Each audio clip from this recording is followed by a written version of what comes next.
found out he still had 60 years left to live, so he started a live stream. Then he jumped straight off, and with perfect timing, a passerby caught him. Viewers immediately started questioning it. They said it was nothing but a coincidence, so he raised the stakes, taking it up to 10,000 meters in the air. He even threw away his parachute before jumping, but not long after he leaped, a passing plane flew right under him and caught him safely. Of course, not everyone was that lucky. Take Anna, for example. After her friends kept pushing her, she downloaded the app too, the one that could predict your exact time of death. It says I only have 3 hours to live. At first, nobody took it seriously. They even comforted Anna, saying it was just a prank game, but none of them could have imagined the developer of this app was actually death himself. After the party ended, her boyfriend Peter was already blackout drunk, but he still insisted on driving Anna home. Anna thought it was way too dangerous, and because of what the app had just said, she was still shaken, so she suggested they just walk home together. Because of that, the two of them ended things on bad terms, but not long after she got out of the car, her phone suddenly started ringing. She picked it up and looked. There was a warning on the screen, saying she had violated the user agreement. She immediately opened the app. That was when she saw her time left to live had dropped to just 7 minutes. Anna completely panicked. Without stopping for a second, she ran all the way home, but by then, her phone was still ringing non-stop, and the countdown had less than 2 minutes left. Seeing that she could not close the app, she simply shut off her phone. She thought that would be the end of it, but just as she was about to wash up, a strange noise suddenly came from the other side of the shower curtain. Terrified, she slowly walked over to check. Right at that moment, her phone suddenly rang again.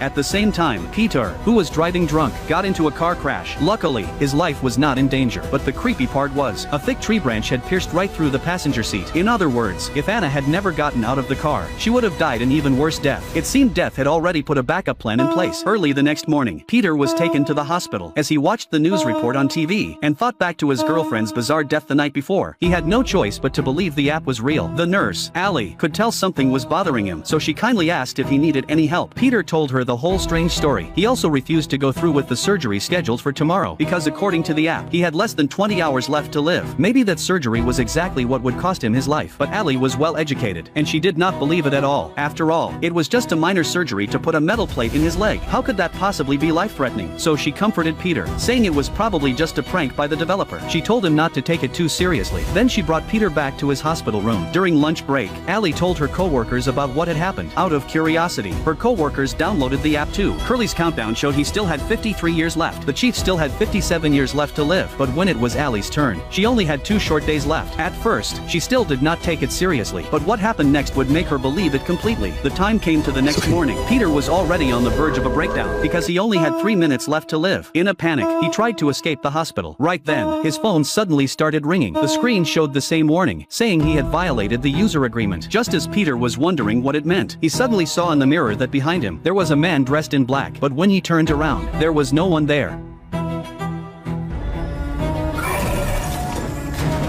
Peter was so scared that he quickly hid in the stairwell. The second he shut the door, a rapid knocking sound came from behind him. Then, every light in the stairwell suddenly went out. His phone rang again. The screen showed that his remaining time was only 1 minute and 30 seconds. He tried to get out of there, but found the door was locked tight. Just as he stood there helplessly, the sound of a door opening came from downstairs. He turned on his phone flashlight and looked. There was no one in the stairwell at all. But in the next second, footsteps came from upstairs. He looked closer, and it was Anna, who was already dead.